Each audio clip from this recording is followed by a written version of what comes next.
How you doing, Robby? Man, I'm doing all right, Jared. How you tonight? Man, I'm doing dang near Skippy. God's great. That's good. Yes, he is. I'm proud of you on the announcing position you got there. That's pretty special, man. I know you'll do a good job for them. Thank you. I appreciate that. And that means a lot, hearing that from you, and I'm super glad you called in. It means a lot that you called in because this is a cool deal. And, of course, it's sponsored by the Race Safe and Fuel Restroom. So I'm super glad because tell everybody your racing history. Man, I don't know if we got enough time. But I started, my dad raced, down in, we lived in Lakeland, Florida. My grandfather owned a parts house, and we was a feed parts distributor, and it was called Johns Distributing Company on Massachusetts Avenue, right there off Memorial Boulevard.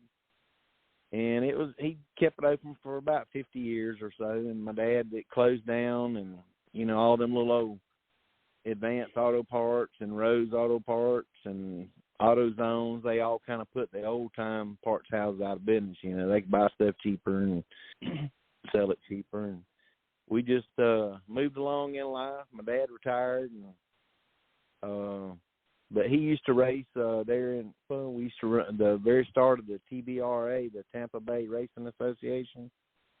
It was for the sprint cars, and the first World Outlaws, they started down there around Tampa at East Bay, and we used to run there. He'd run dirt, and he'd run asphalt, and he won on both of them. Matter of fact, him and Jan Opperman are the only two in the IMCA Winter National Series that had wins on dirt and asphalt. Wow. That's awesome. It was like in, 1977 or somewhere along there. But I was a kid, growing up along there and going to all them racetracks and living with all them, legends every weekend at the racetrack. I didn't know it as a kid until I got older. I was like, wow, man, I didn't know the people I was around. But they were all now like, they're all legends. They all treated you like family. I mean, Jan and Opperman at the fairgrounds, we used to go to the Tampa Fairgrounds for the Winter Nationals, and, he would take time and talk to the kids, and he was always talking about Jesus, and he just was a really, really cool fella.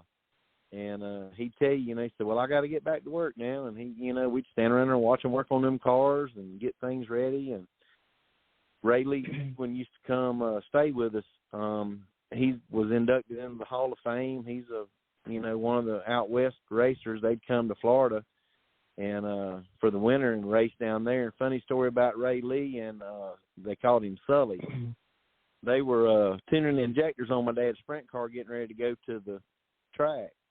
And my dad was at work, and Sully and Ray Lee was in the garage working on the sprint car. So they got it all ready to tune it in and everything, and they pushed it off down the street.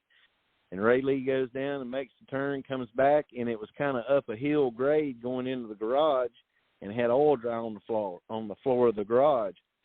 So when he turned the corner there and come in the driveway, he hit it to go up in that garage, and when he did, he hit the brakes and slid through the garage, knocked the washing machine and the dryer out the back of the garage, laid in the yard. My dad pulled up about that time, and Sully's telling Ray Lee, says, man, we got to get out of here. Bobby's going to kill us. And my dad come up and said, what the hell's going on here?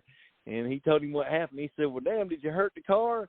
And my dad wasn't worried about the washing machine and the dryer, and the whole backside of the house tore out. So he said, we got to get this thing loaded up and go to the racetrack. So they went and raced that night, and the washing machine was out in the yard. We always picked on Ray Lee and told him that he put my dad's washing machine, the only sprint car driver ever to put a washing machine on the pole. He put that washing machine out of commission. They sure did, man. It knocked them out. It was just old wooden concrete slab foundation with wooden walls, 2x4 walls, and had wood on the outside of it. And it, wasn't nothing for it to go through it, but it was just the fact he slid through that whole garage and knocked all that stuff through the washing machine and all that out in the yard. And to top it off, he wasn't even worried about the washing machine. He was worried about going to the racetrack with the car. Yeah, Sully thought my dad was going to kill him because they done tore up the back of the, garage and all. And my dad, the first thing he said, well, did you hurt the car? And he said, no. He said it just mashed the bumper there a little bit. And they pushed it over, and we loaded on the trailer, and off to Tampa Fairgrounds we went. Please tell me he won the race that night. No, I don't think we did good that night. Uh-oh. That's a we used to run in 302 high wind motors, and they sometimes we had motor trouble. Yeah, we turned that thing 9,800 RPMs down straightaways. I mean, them sprint cars they were something back then. They had those side pipes on them, and man, when they'd come by the straightaway, they run methanol, and everybody would be crying and holding their ears because they were so loud. Golly, you see, that's a different time back then than the sprint cars they got now. They've come so far. I don't know, them sprint cars now, them 410s and 421s and all them big killer motors they got in them, they're pretty stout machines. But even so, back in the 70s, they ran big blocks also in those cars. And it wasn't nothing to see a 427 or, in them sprint cars. Wouldn't it be cool to own one of those old original sprint cars with a 427 in it and it still ran? I'd love to find it. My dad had a very famous car that Wayne Ruderman drove, and it was the 00, and they called it the Cash and Carry Sprinter because Cash and Carry supermarkets, they used to sponsor the car. Well, it was a unique car because it was a CAE car, and they took the cage and had it the same company that used to nickel plate the shopping cart.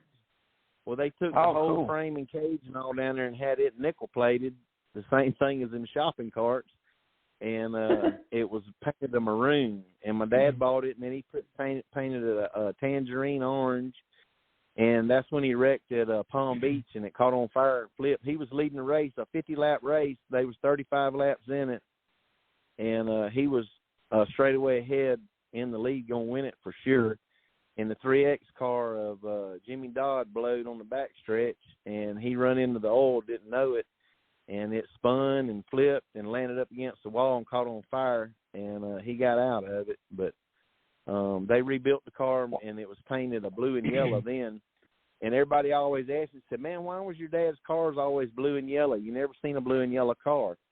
And the reason it was blue and yellow is because he was stationed in the Navy in Pensacola. And he always loved them Blue Angels, those jets. And we always painted those cars the same color as what the Blue Angels were because he always called it his jet. He wasn't a pilot, but he worked on them, and he said that was his jet. Oh, that's a cool story. That's really neat. That's some nostalgia racing history right there.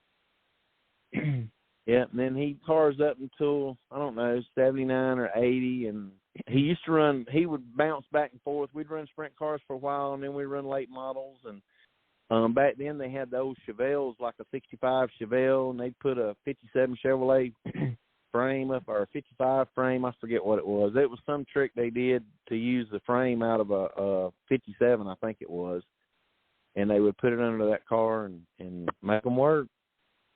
Wow, that's cool. That is rated R for redneck right there. I like that. And then later on, he went to the super late models.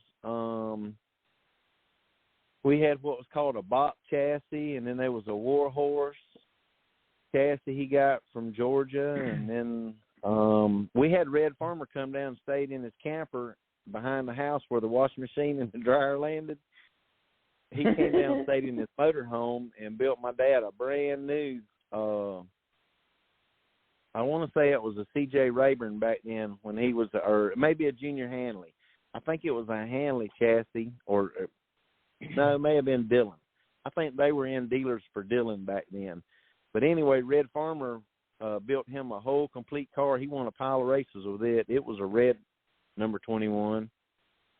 Wow. Red Farmer. And then, of course, I bet you Red remembers that. Well, remember I told you about it when you was at Talladega there with his Yeah. crew, and you was telling them about it, and they remembered it. Yeah. Red was always a good Yeah. friend of the family. Anytime I was at Daytona or whatever, I'd always see Red, and he was always glad to see me, as well as I was. That is cool. Because Red Farmer, I didn't get to meet him up there. I wanted to so bad, but they said he was in the stand, either in the stands or in the tower that day. But Red still races a late model at 91, 92 years old. Let me tell you what, that old fella right there is tougher than any lighter knot that you ever pulled out of the ground in the woods.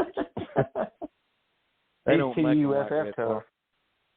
Yes, sir. No, they sure don't. don't. Like so you got started racing in the 80s, didn't you? Yeah, 1987. I got married, had a kid, and built a dirt car. I took one of Chevy Havard's old Novas, and we threw it together, and I finished second in my first race, and I won my second race in novice. Wow. Flomaton Speedway. That's awesome. Yeah. See, the Bull Ring, everybody knows Flomaton Speedway. That is one of the favorites that everybody loves. Sadly, it's shut down. The thing everybody always said, if you could go and win at Flomaton, you could go just about any racetrack in the world and win.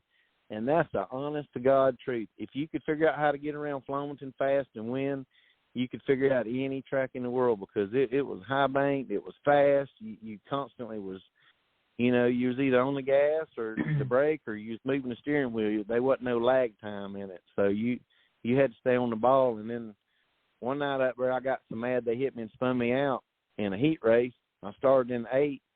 They dropped the green flag, and we had 2 laps to go. On the last lap, when everybody went into turn 1 and 2, they all got down to the bottom, trying to hug the bottom to protect it. Well, I stayed in it wide open, went around the outside of everybody, and I passed Scooter Grice going in turn 3, and turned in front of him and come down the track and won the race. And even the flagman, old Dale Chambers, turned around shaking his head like, where in the world did I come from? And I won that race from 8th to 1st in a half a lap.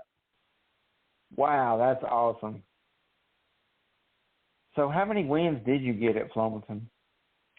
I don't know how many I had at Flomaton, but at one time it was like 180 wins. I had won all over. I mean, I've raced in Georgia and Alabama, Florida, North Carolina.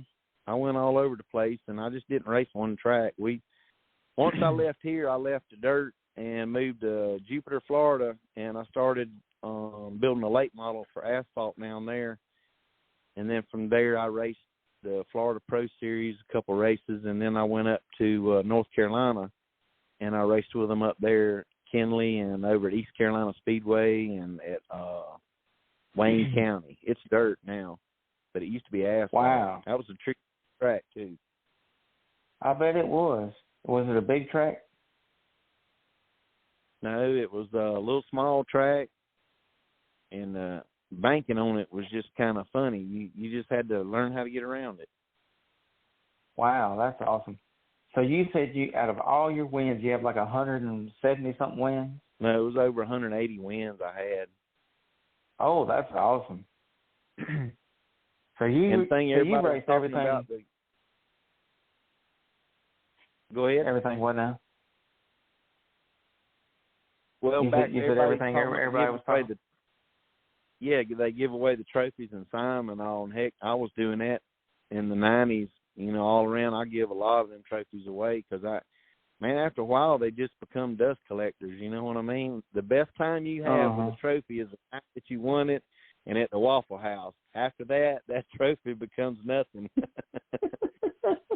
Look, the Waffle House is a redneck's friend. When you leave the racetrack, you have to go to the Waffle House. That's just the redneck way. You either hungover, tired, and go out from the races or whatever. The Waffle House is the hangout. Because, I can't remember who it was. It may have been Kyle Larson. No, it wasn't Kyle Larson. Ricky Stenhouse may have been recently. It was one of them had won. It was one of the NASCAR drivers had won at a dirt track. And they were so proud of that trophy that they took it in the Waffle House with them and were showing it off. The two most memorable trophies that you'll ever have is the first trophy that you ever win and the last one that you ever win. You know, that's a good way to look at it. So tell everybody. So you raced everything from sprint cars to asphalt super late models to street stocks. I mean, you can do it backwards blindfolded and still win the race. So tell everybody how you started the Race Safety Fuel Restaurant and why you started it.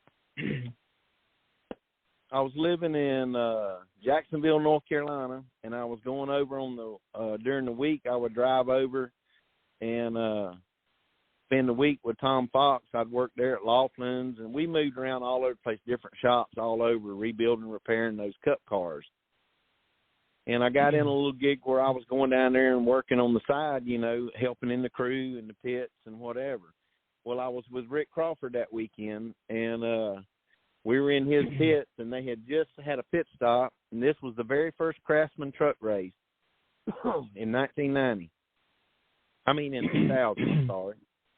And they took off there, dropped the green flag, they had a caution, everybody come pitted, they all filled up with fuel, went back out, and they towed the green. I forget about how far in the race it was, but anyway, towed the green flag, trucks went around, they made a couple of laps, and then next thing you know, we heard on the turn and coming out of the trial over there, right by the flag stand, Jeff Bodine got sideways and went up in the wall, and the truck just exploded. They was pieces went everywhere. The fuel cell come out of it, caught on fire. It was a big old blaze across the fence there. It burnt 12 people in the city of that, but there was 12 people got burned on the front row of the stands from that fuel. And then the fuel cell goes tumbling and turning and flipping and just rolling, and it ended at the end of pit road. And it was still on fire, smoking and smoldering, and Jeff's truck was tore all to pieces. We just knew he was dead. And there was no way nobody could survive that wreck. You go look at them pictures on the internet. It was a really, really bad crash, but everything in the truck done its job. Wow. But on the way back home from North Carolina, I was like, man, that was bad with that fuel, you know. No matter what, you get in a wreck, the top comes off of it. It's all in the car. It's all in the stands. It's a danger for everybody around that car. And I got to thinking that there had to be some way to be able to encase the fuel container so that no matter what happened, it would at least absorb or try to absorb or deflect the fuel from going to the driver or somebody in the stands. And what I came up with was a ballistic nylon outer shell with an absorbent liner on the inside. It don't hold all the fuel, but it'll hold most of the fuel in that tank. And most of you short track cars like these street stocks, modifieds, you know, they just got that bell top that clicks on there and it locks and that's it. Well, if that thing deforms any kind of way in a crash, gets bent, you know, or whatever, that cap comes off. Well, you got an open fuel cell that'll dump every bit of that fuel, and God forbid they die down. But most time what happens is that bell cap will come off, and it'll squish the tank, and the fuel will just overflow out of the tank down on the track and car and everywhere else. And then it just takes a spark, you know, to ignite it. And I was going to tell y'all, everybody's so scared of alcohol. Alcohol is actually a safer fuel than what regular racing fuel is, because if you'll do an experiment, take and put one drop of fuel on a plate or the floor or whatever, put a couple drops down there and hold a lighter over it and just keep holding it close, getting closer until it ignites. It'll ignite way up above because the fumes is what burns on it. Alcohol, you actually have to get the flame down on the alcohol before it'll actually ignite. And, you know, wow. I forget his name. What's the guy with the sprint car and stuff? Wayne. He did a demonstration in a cup. He poured some in a cup, alcohol and fuel, and showed the effects of it, how bad explosive. And fuel is really explosive. I designed this fuel container behind, if you take a glass bottle and fill it with fuel, if you throw it against a brick wall, it's going to bust. And when it busts, it's going to spread all over down that wall. If it caught fire, you'd have a massive, you know, lake there of fire burning. But if you put that glass bottle in, say, like a big wool sock, thick sock, and throw it against the wall till it busts, and it soaks up in that stock. It's in a much smaller area, easier to contain, and you got time to get out of the car. I had a meeting with NASCAR with this thing, and I don't know, it was a couple weeks later, back when Earnhardt Jr. Backed the SCCA car in those tire barriers, and it caught on fire and burned his legs. Well, what happened, it knocked the neck off the top of the fuel tank and squeezed it, and the fuel run down the rocket panels of that Corvette down in the tub and caught on fire, and that's what burnt the bottom of his leg.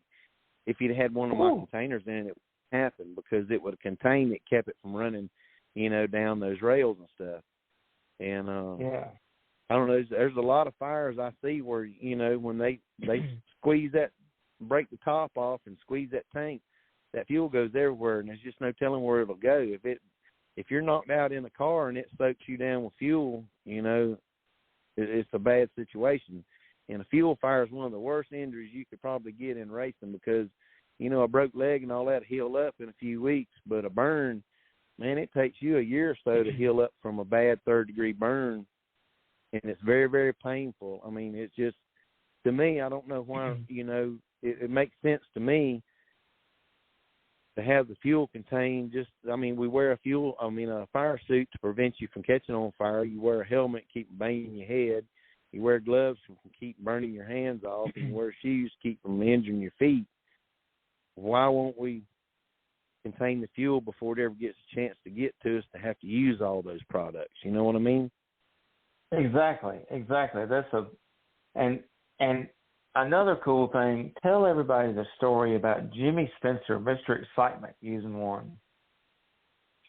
Oh, yeah, we went, which, of course, I live in Baker, and it's not that far to Panama City, and that's where James Finch, back when they had the yellow freight #1 Bush car.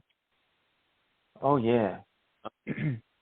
They had it based out of Panama City, and me and Johnny Allen's really good friends. I met him through, NASCAR and working the pits and racing and everything, and I asked Johnny to put one of my containers in his car at Woody, and he said, yeah. He said, but you'll have to come down and install it. So I went down there and installed it. They went to Bristol, won the race, and everything was great. It held up under competition. It didn't cause no problems. There was no extra weight to it. Everything went fine and fantastic, other than one thing. NASCAR said it wasn't an approved device for them to race, to have in the race car, so they banned them from using them. And we didn't get to put them in any more cars. But I also had Red Farmer put one in Jason Jarrett's ARCA car, I don't know, back around 07 maybe, 05, somewhere along there. And they did a big deal on NBC with it, NBC Sports. And it told about the container and all, but they made a mistake at the end of it. They never mentioned my name. They just mentioned Safety Clean. Well, I was working with Safety Clean, there at the racetracks behind the scenes. So, wow.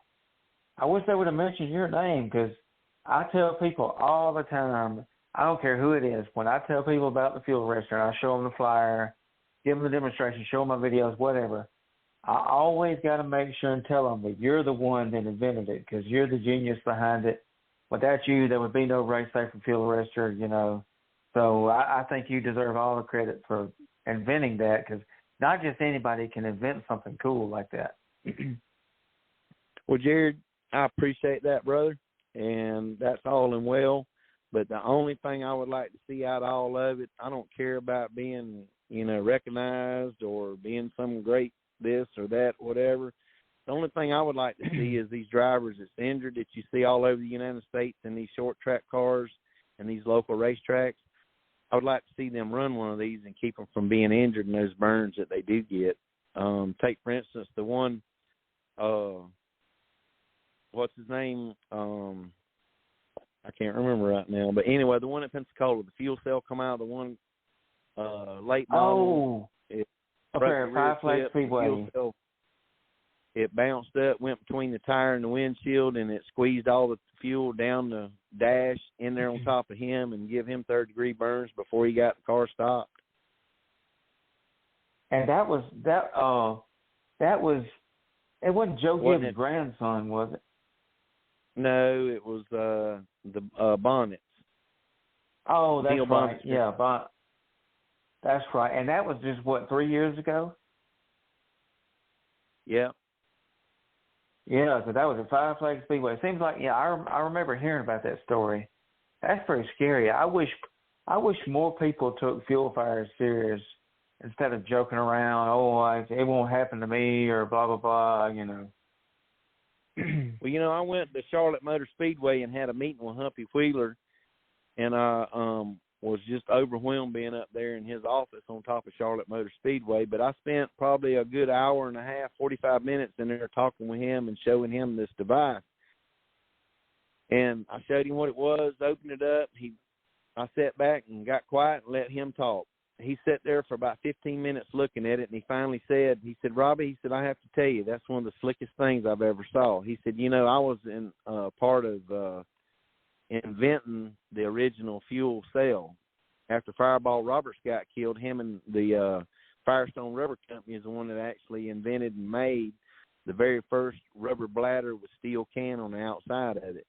And he said the thing he liked about my deal was it was something that was different, and it was an added solution to what they had came up with, and that he thought it was a very good product.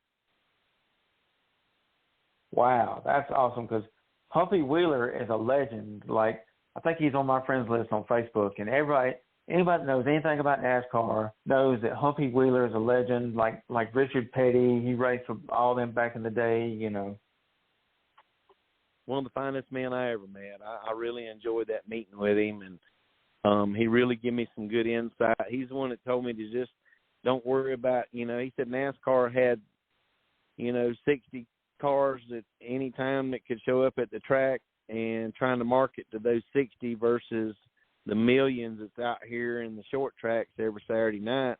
And I got to researching and looking. I was like, man, he's right. There's a lot of fuel fires at these local tracks that you just never really hear about, unless people like y'all, do something about it. And of course, social media now has really brought things to light where everybody can post pictures and this and that. And, you really get a grip on exactly how bad fuel fires are. And the fuel cell hasn't changed since the 50s when they invented the first one. It's still a rubber bladder with a steel can. They made no improvements to contain the fuel 100% or even 80%. It's there's a a very lot of vulnerable safety piece, products. but it's better than a steel can. You know what I mean? And, there's a lot of safety products out there. And then I've even seen the fuel cells that have the gel in it. But there's nothing, in my opinion, that compares to our product, the fuel arrestor. It's just my opinion. I think it's the best fuel safety device in racing. That's my opinion. Well, the fuel arrestor also contains the lines and everything that's involved with that can. The fuel cell itself, even with those gel packs in it, if the net gets broke off of the tank, they're still vulnerable. You know what I mean? That gel pack ain't going to do a thing. The only thing the gel pack will do is if it knocks a hole in it. And, ours is basically the same thing. The absorbent liner wicks that hole up, and, it'll divert and start soaking it up before it actually let it go out the hole. We did a test in North Carolina at the NASCAR Safety Center up there, and where we dropped the fuel cell off of a trailer. Matter of fact, the NASCAR trailer, we dropped it off the back deck of the NASCAR trailer onto some spikes, and it was up to 13 minutes before any fuel come out of those holes. Wow. Now, fuel of racing suit is designed for up, and then it starts deteriorating, even a 5A suit. Those little cheap Pro Band $99 suits, I mean, they are only good for up to 1 or 2 seconds. But can you imagine in a fuel fire? I mean, in a wreck with a fuel leak? You had 13 minutes before any fuel would come out of this hole. Ain't that something? And see, people don't want to skip on safety. If you want to buy cheap, then you spend $99. But if you want to buy something quality, you're going to pay for what you get. That's like with the fuel arrestor. People got to understand, you don't want cheap dollar store quality in racing, because you want to save your life. You want good quality stuff. Well, Jared, you could probably go down there and buy some inferior material. When I built, like anything I do, I'm in a construction and welding business. Everything I do is to perfection. I don't build anything, half jacked. And when I started out this venture of building this thing, I expected to market it to NASCAR and just anything that's got a fuel cell in it, or even a boat needs one of these fuel arresters on it. And when I started out that venture to make it, I wanted to make a product that was the very best material that you could buy. And that material just so happened to come from the firefighting industry and NASA. And it's the best material, cut resistant, tear resistant, puncture resistant material you can get on the market. There's nothing better in the world you can buy than this material that we use. I agree. It's NASA grade material. I mean, if they use it and firefighters use it, well then trust us to use it. You know what I'm saying? Well, we use it with fire retardant thread. I mean, it's a very well thought piece. It's not some junk that you're going to buy. That's it's not like a dollar store item. It ain't going to break 2 weeks after you got it. That's right. And I love it. I think it's a great idea. And it's designed to last. And I tell people it's made in the USA. You're not going. I mean, if you want cheap, then you buy cheap. But it's not going to protect you in racing. That's like seatbelts, helmets. People spend all this amount of money, like you'll hear it all the time. I bought a Zamp neck brace. I bought this. I bought that. And they talk about the brand names. Well, maybe one day Race A Fuel Arrestor will be in that list of categories.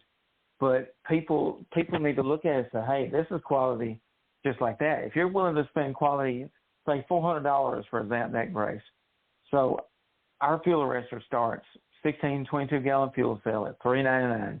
If they can spend $400 on a Zamp neck brace, surely they can spend $400 on something to keep them getting burned in a fuel fire. Well, my dad always told me if you got a $5 head, you buy a $5 helmet. Exactly. Your dad was smart. But true, I mean, laying all jokes aside and everything, it's a very good product. It's the very best product you could make out of the material that we use. It's all American made products. It's made in Jay, Florida. A little lady with a sewing factory over there makes them for us, and she does a fantastic job. She's a professional, been sewing for many, many years. She's got things that she done to it to help keep it from, it makes it stronger the way that she sews them. It's just a really good product, and unfortunately in our day and time, inflation and everything, I mean, we really don't make a whole lot off of them fuel containers, but, I wanted it to be somewhat affordable, and I wanted it to be obtainable to people, and I wanted, to save people's lives with it, because you can get infections from, there's just all kind of bad things that come along with just getting burnt. It's not like a cut that'll heal up next week. That's right. And so tell everybody the different applications we make it for, because, one thing they hear is, just fuel cell only, but no, we make it for more than just fuel cell. Yeah, like the sprint cars, a lot of problems with the sprint cars is those pumps and the lines, they get, they'll break off for whatever reason, come apart inside the car, and you're sitting there right between your legs. They come off the back of the motors. We sell a sleeving that we make. However many feet you want, we'll make that sleeving up. It's so, much per foot. And we cover the lines. We got a cover that goes around the fuel pump itself. It kind of shield, keep it away from your legs. And we make it for everything. We make a battery cover. We got a fuel pump cover. Just anything that there is that carries fuel in that race car, we just about make it and cover it and make it safe for you to come back racing again. Yeah, and speaking of the battery, I wish I had it on video, but I only caught a little bit of it. And I think I ended up deleting it because I didn't think a whole lot about it. But now that I look back at it, at Deep South Speedway a few months ago, I've mentioned this several times, Kevin Saucier drives the Triple X car, factory stock. And he come up Deep South. That's the first time I've seen him up there race at Deep South. But he come up there for one of the big races they had. May have been the Forever 51 Chandler Shaw Memorial. That may have been when he came up there. But anyways, he was driving, and he had just a regular conventional battery like you buy at the auto parts store. It wasn't a gel-proof battery. And all of a sudden, I seen this huge explosion in his car. And, wow, just made this big boom. And his whole car lit up on fire in the back end. And then, so I was curious about that. I was trying to rush over there and get it on video with my phone. And then I went and tracked him down in the pits and saw where he was parked at. And a real nice fella. And I was talking to him and telling him about the fuel arrestor and asking what happened. And sure enough, the battery exploded in his car. And sometimes it's, whether it's a cheap battery or it could even be a name brand good battery, they not like those 6-proof batteries, and we can make that to fit that battery. But when it exploded in his car, you can ask him, and he'll tell you about it. That was scary looking.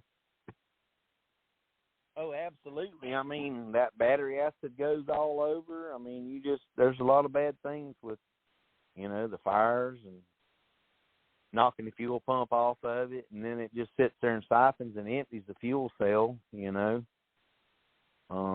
Yeah. The fuel arrestor, like he said, like Robby said, fits all kind of applications, not just the fuel cells. So don't just think, they make it for fuel cell only. No, we make it fit any car. If you want one for a go-kart, we had somebody reach out to us about maybe getting one for a go-kart. And I think it might have been Dave Chisholm that was talking to me about that. But, even a go-kart, junior slingshot, it doesn't matter, asphalt, anything that's got a fuel cell in it, or even a stock class with a stock fuel tank, we can make one. Doesn't matter what size it is, how oddball. And then, of course, the fuel lines just let us know what size fuel hose it is. We can get the sleeve to fit that. We can even make them for radio-controlled cars and airplanes, keep them from damaging the body when they catch on fire. See, there you go. It's a great safety product, and I think it's cool that Robby thought to invent that, because up until this point, nobody's thought to invent that. And then, like you said, on the gel fuel cell that I've seen, well, if that goes off, it just leaves a huge mess everywhere you got to clean up. And with this, there's really no mess. Yep. It's one-time use only. And if it saves your life, then shoot, it's worth it. Then you just throw it away and buy you another. Not only that, just Jared, the burns, that's the biggest thing. You ask anybody that's been in a fuel fire how excruciating that pain is, and they'll tell you, just like Joe McCloy that got burnt in that street stock car, and it burned his hand so bad that the bone was sticking out the end of the meat on his fingers. Ooh. I hadn't heard that story. Ooh, that hurts me though. One of my pet peeves is people that race without gloves. That is the stupidest thing you could ever do, is race without gloves, because it ain't the part that you can't feel the steering wheel. That's bull. You get a nice pair of gloves, you can feel toilet paper and wipe your butt with it, But the thing is when that car if it did catch on fire, say you had an oil fire, the oil pan exploded, blowed oil all in there, and it caught on fire. All that roll bar padding and plastic, that stuff is melted now. And you're reaching around in there trying to get your belts undone and trying to get out of that car. And a friend of mine one time in North Carolina, his car caught on fire like that from an oil fire, come through the hole in the floorboard. And when he reached over on the center bar to get up out of the seat, his hand, that plastic stuck in between his fingers. And when they pulled it off, the meat and all that come off, and you could see the bone in his fingers. And if he just had gloves on, it would have prevented that. But that's the biggest danger I see racing without gloves, is that fire, anything happen. The car is hot already. You're going to get burnt getting out of it. Well, it's like, so I mentioned this to you, and I've mentioned this before on the show. My good buddy Daniel Sullivan, his dad, Tim Sullivan, told me this, and I've had a lot of people that, and I just think it's dumb, I think it's stupid, I think it's ignorant, people not wearing gloves. And they all give the same excuse. Well, I can't feel the steering wheel. I can't pull my towels. Well, Tim Sullivan had the perfect example for it. And he's raced for a long time like Robby has, and he knows. He's raced at Deep South Speedway all over. And Tim told me, he said, look, he said, I don't have no problem wearing gloves and pulling tear-offs. You know what I do?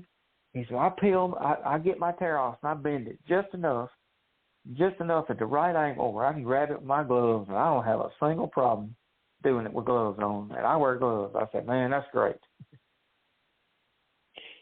Yeah, there's a lot of dangers in racing people take for granted, and, you know, that old adage, oh, it ain't going to happen to me. And it's nothing to joke about. No. There's nothing guaranteed in racing. That's right. And really, the only thing that's sure enough guaranteed in life is Jesus Christ. I agree with that. Because Jesus, look, this is what I tell people. So, all right, so let me read this verse here. All right, so I'm on our website right now, RaceSaferFuelArrestorLLC.com. And so let me log in here. All right, let's see. Race Safer. Wait, let me go back in here. All right, Race Safer Fuel Arrestor. All right, there it is right there. Pull the website up. All right. So on the logo that Ron Southern made, shout out Ron Southern, Hattiesburg Speedway announcer and track chaplain, also Racing Towards Jesus Ministries. Thank you, Ron Southern, for making the logo. But the verse is Psalms 4:8, in peace I will lie down and sleep, for you alone, Lord, make me dwell in safety. That's pretty cool. So it makes us think about safety. And the verse that I really, really like, I like better than that one. That's a good one. But Tina picked this out, which is Robby's wife. And this is Isaiah 43:2. When you pass through the waters, I will be with you, and through the rivers, they will not overflow you. And when you walk through the fire, you will not be scorched, nor will the flame burn you. And so that's from the New American Standard Bible. So I tell people all the time at the end of the show when I read this that Jesus is our safety net because we put God first. And I feel like the fuel arrestor should be your safety net because we put Jesus as our safety net. Why not let us get you a safety net and the fuel arrestor, and then we can tell you about Jesus too. That's right. So one more quick story I want to ask you, and then I got Chase Montgomery coming on. Okay. So you shared a while back on our Facebook page, and I've shared a video too. Steve Grissom. I remember growing up watching Steve Grissom in NASCAR.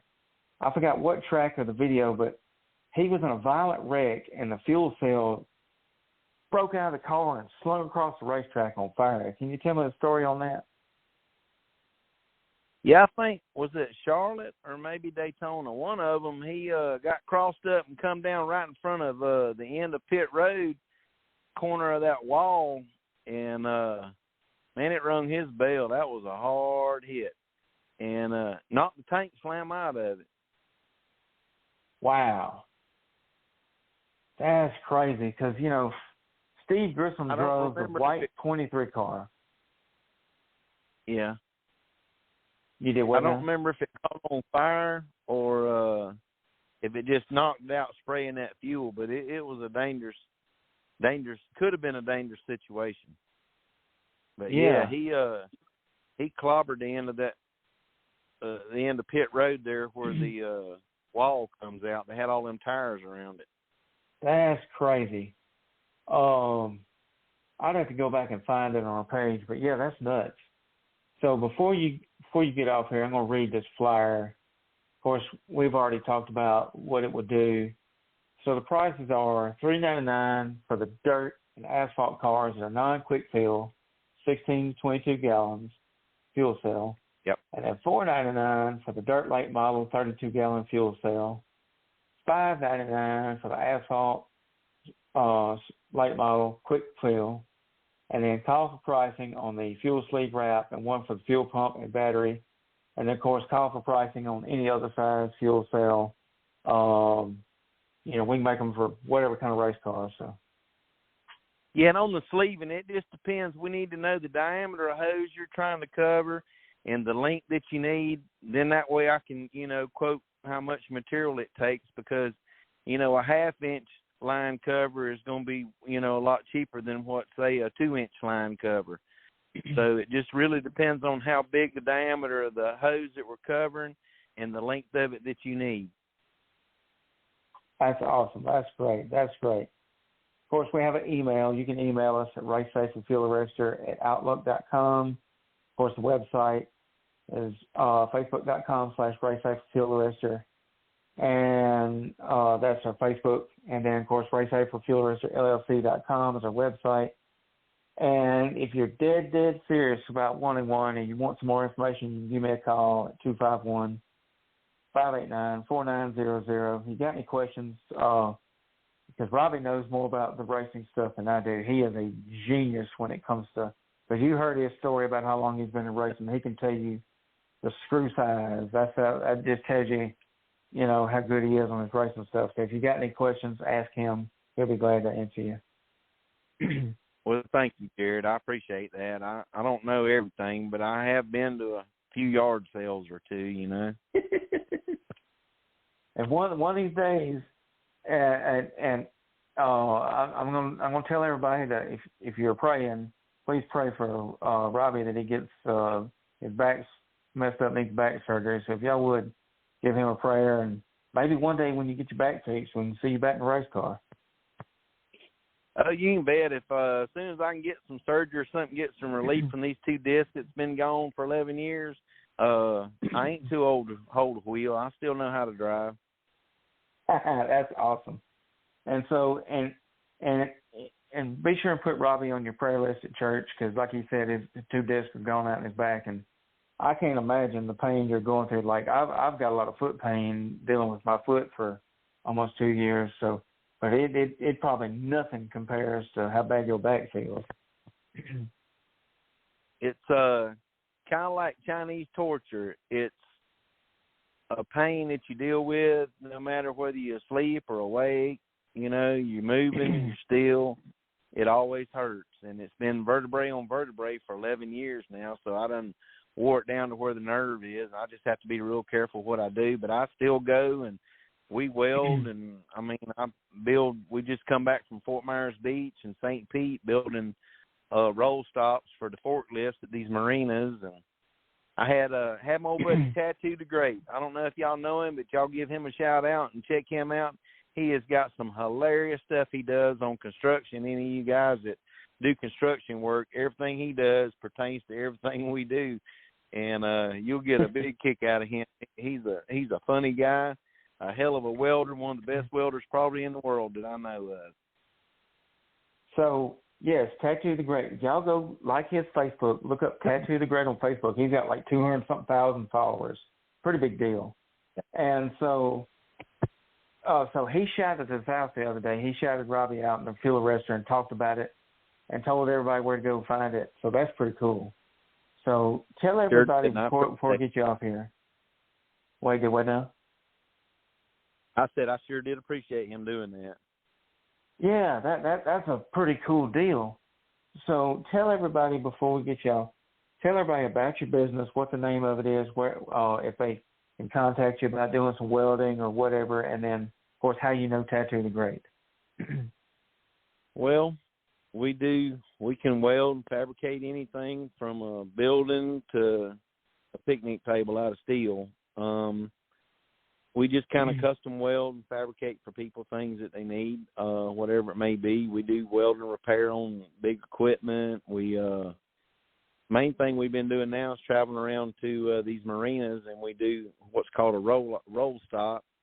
And it's, a couple pieces of 3/4 inch plate with an angle on it, and it keeps the forklift from running off in the water while they launch the boats. And I've known Tattoo, I don't know, a couple of years just back and forth on Facebook and joking with him, and I knew that he had started working for himself, so I called him up and see if he wanted to go work with me down there, and he said sure. So we hooked up, went down there, and had a blast. That's the first time I've had a good time on a job in a long time. That's great. That's awesome. So what is the name of your business? The name of my business is Robby Johns Industrial Services. Robby Johns, okay. So you want people, if anybody has any business, you want them to message you on Facebook or call you, or? They can call me on my cell phone. It's 850-428-3622. Give them a free quote, bid, anything they may need. I mean, we welded on log trucks and cutters and backhoes and bulldozers, and we do hard surfacing. We used to work in the recycling plants doing hard surface on the crusher mill, and we just do some of all of it, Jared. I've been doing it on my own since 1997. I've been in business, so I've been doing it a pretty good while. Wow, so you've been doing it ever since Moby Dick was a sardine. You dang right. We can do it. My motto is have shield, will travel. So, is there anybody you want to shout out, Tina? Anybody you want to shout out before you get off? Man, the biggest shout out I want to give out is to you. I appreciate everything that you do with the Race Safer Fuel Arrestor and this broadcast here and your coverage of the races. I mean, hell, Jared, racing would be pretty boring if it weren't for you, you know? I appreciate everything you do, brother, and I appreciate all the racers, and I appreciate everybody shout out to us. If you're not ready to buy one, at least call us and we'll talk to you about it and get something worked out. That's great. And then of course I tell people on the website that I built, I didn't do it all myself. It was Tina, and Tina helped me a lot. She knows a lot about that stuff. So shout out to Tina for helping me. Oh, well, thank you. She was glad to do it. It was a learning experience for her as well. And y'all done a great job. I mean, it's a up and running thing. I mean, it works just great for us. So I'm proud of y'all. Well, thank you. And you know, Tina's got to put up with Robby, so she's a huge help. That's a strong woman, son. You hear me? She's Look, been she's by TUFF tough with a capital T. Now, she is tough. She'll put you in your place if you get on her toes, but she's a good woman. I love her to death. Wouldn't trade her for 20 new ones. They'd just be 20 new headaches. Well, that's great. I'm glad you called in. So we're going to get our last guest on. If you want to keep listening, you can. So, but thank you, because this has been super awesome that you called in. Well, good. I'm glad I was able to too. I'm sorry I missed the past couple shows, but I made this one. So, hey, you made this. Hey, look, this is the best one. So. Oh well, I appreciate that, Jared. Anything I can do for anybody, don't hesitate to call me. I'll put my number there. You can reach me on Facebook under Robby Johns. Johns is my last name. I'll help you with anything that you need. All right. Well, thank you.